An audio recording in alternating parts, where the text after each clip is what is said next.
What's up YouTube, Silver Dragons here, and in this video I'm talking about junk silver. Should you be buying junk silver in 2024? Let's get into it.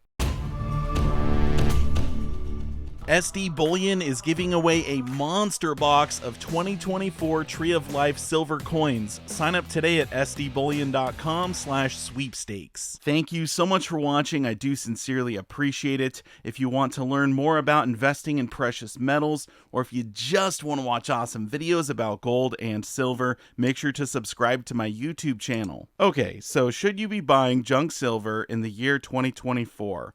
Well, first of all, what is junk silver? It is any U.S. mint dime, quarter, or half dollar that was minted before the year 1965.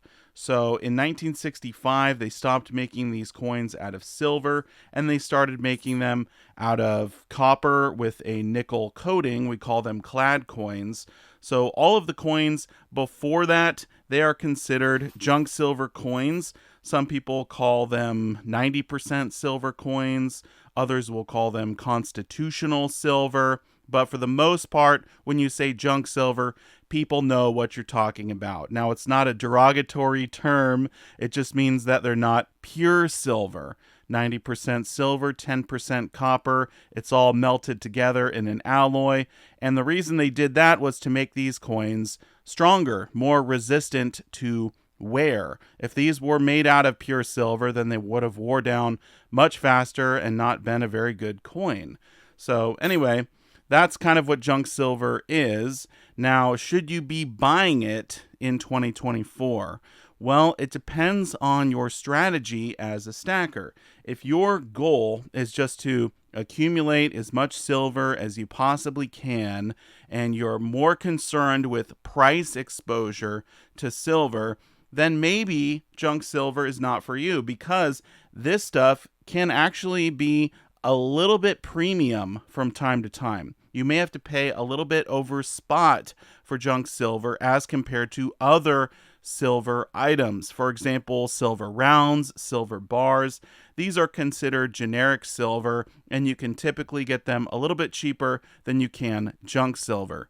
The other thing about junk silver is that they're not making it anymore. So there's a limited amount of junk silver, and when demand is high for it, we actually see the premium go up from where it normally is. Right now, I'm filming in March of 2024, and premiums are fairly normal. You can expect to pay anywhere from $3 to $5 over spot for your junk silver, and that's pretty typical. However, during COVID, we saw premiums explode on junk silver, and you were paying anywhere from $10 to $15 over spot.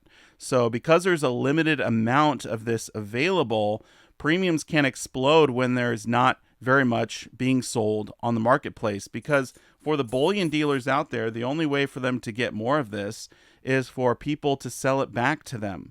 You know, it's not a mint producing any of it. The US Mint made as many coins as they did, and they're not making any more. You can't expect the premiums to fluctuate from time to time. So if your main goal is just price exposure, I would stick with silver rounds and silver bars. But if you're willing to pay a little bit extra, I think junk silver is a great thing to be stacking. In fact, for anyone in the United States of America, I recommend basically having 3 different types of silver in your stack. You want to have junk silver because you can barter with it if you ever need to. You also want to have generic silver, and you want to have silver coins. Those are kind of the 3 pillars of stacking. So when it comes to junk silver, this is one of the best things you could use for barter. Most people, they know that silver has value. They know that gold has value. And if there ever was a crisis, some type of a SHTF situation, you would want to have some of this on hand to barter with other individuals. Now, my favorite type of junk silver to barter with is the Mercury dime. The Mercury dime, everyone can tell there's something special about these dimes. When you look at them, they don't look like ordinary dimes. It's a different design. Because they have a different design, they're pretty easy to tell that they are all silver. In fact, this coin was only ever made out of silver. Now, the Roosevelt dimes, You could use these. I got a whole bag of them here. Let me pull a few out. However, these are a little bit harder to tell if they are silver or not because they look like our dimes that we use today. They've got Roosevelt on them. So the Roosevelt dimes, you could use these for barter, but I would prefer the Mercury dimes. One advantage to the Roosevelt dimes is because they are newer, there's going to be less wear. The Mercury dimes are going to be a little bit more worn down, so slightly less silver, but I'm willing to pay that price so that everyone will know I have silver. Let me show you one way you can easily tell if your coins are silver or not. Now, obviously, you could just look at the date, right? I mean, you pick up a quarter. If the date is before 1965, then it is definitely silver. This is 1938.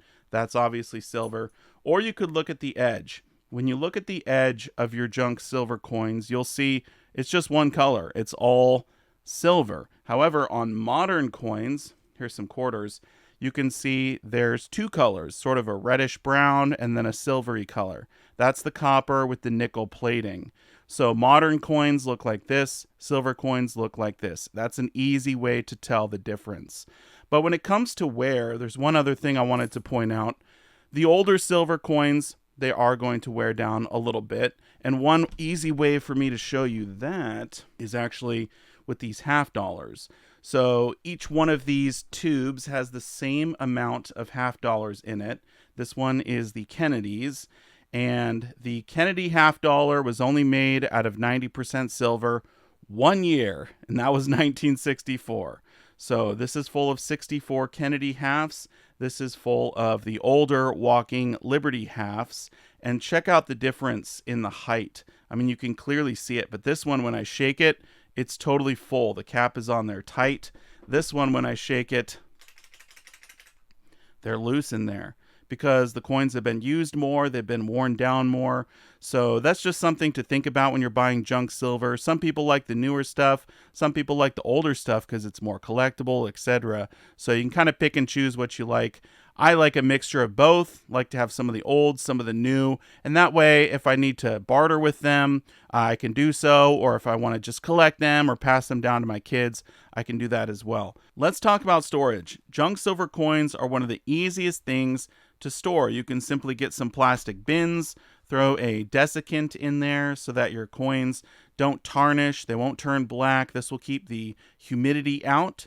So that's a pretty easy way to store your coins. You can also get these tubes. These are really nice. They cost a little bit more, but you know exactly how many coins you have.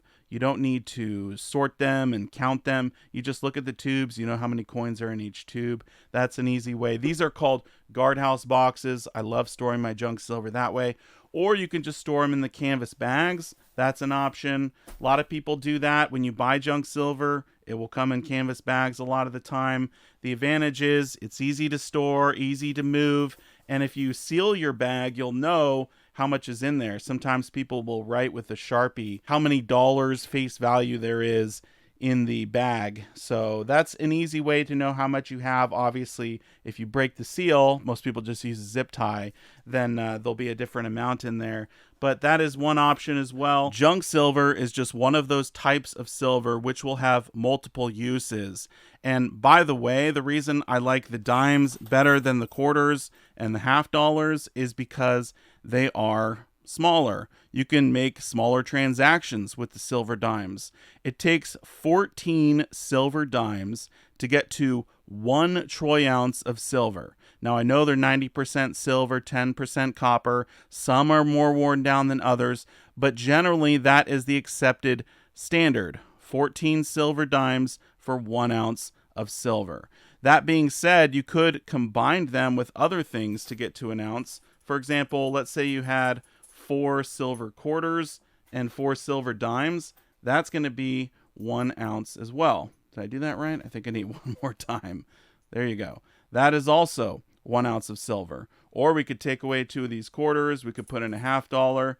That is an ounce of silver there as well. So you can mix and match. You just have to get to $1.40 face value to get to an ounce. But that is one easy way you can kind of figure out how much these are worth when you're trying to barter with them. So the other thing about junk silver is that It is beautiful, it is collectible, and there are some rare pieces you can find if you go through your junk silver, which can be worth much more than the other silver coins. Now, I went through every single one of these Mercury dimes. It took me about 5 hours, and I pulled out all the different dates and I put them in this book right here. It was so much fun. If you want to watch that video, I'll put a link to it up in the corner here, as well as a link down below in the description. That video was one of my favorite videos I've made in a long time. It was an incredible amount of work, but I found some really rare, exciting coins that I was able to put in this book. So you're not going to want to miss that. It's on my backup channel. It's not on this channel. So make sure you subscribe to that one for additional silver and coin related content. All right, so what are my final thoughts on junk silver? Well, I have to say I've stacked a lot of it over the years, and I don't regret buying a single ounce. In fact, I wish I would have stacked more of it when the price was lower. However, the price right now is fairly reasonable when you do compare it to other silver items. I know it's probably not the cheapest, but it's pretty close. And this stuff is just beautiful. One of my favorite types of junk silver is the Standing Liberty Quarter. Not because of the obverse, but the reverse. Look at that eagle. That is so gorgeous. Why can't we make beautiful coins like this anymore? I love junk silver. I love the fact that I'm able to barter with it if I ever need to. I can pass it down to my kids. I can show them the history with these old silver coins, what real money used to be. There's a lot of reasons to stack junk silver in 2024. And if you don't have any, I would highly recommend getting some junk silver in your stack just in case. Anyway, let me know, what are your thoughts on junk silver? Feel free to put them down below in the comment section. Thank you so much for watching, and I will see you all in my next one. Silver Dragons out.